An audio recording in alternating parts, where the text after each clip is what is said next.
ఓయ్, నీతో మాట్లాడాలి, టీకి తీసుకెళ్ళు. ఏంది నీ కాఫీ పంచేది? ఫోన్ మారుతున్నా కనపలేదా? పక్కన పో.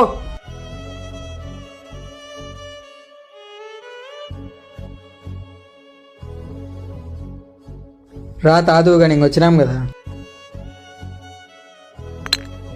పెడదాగా అయిపోయిందా ఇంకా పా. చాలా తాగినా వాటి ఎప్పుడు టీ టీ అని తలకాయలు తిన్నాం కాదు, మాట్లాడినావు కదా. సరే నేను పోయేస్తా. నేను బయటికి వెళ్దామనిండది. నీ పాటు నువ్వు నా పాటు నేను ఉండడం కాదు, నాకు నీతో టైం స్పెండ్ చేయాలని. ఎప్పుడు పనిలోనే ఉంటావు రోజంతా. రోజు కనీసం ఒక్కసారి కూడా నాతో ప్రేమగా మాట్లాడవు. బయటికి వెళ్ళడం ఓ రీజన్ అంతే, నీతో మాట్లాడచ్చు, నీతో టైం స్పెండ్ చేయొచ్చు అని. సారీ నీరు, నేను అర్థం చేసుకోలేకపోయాను. ఇంకెప్పుడు బాధ పెట్టను.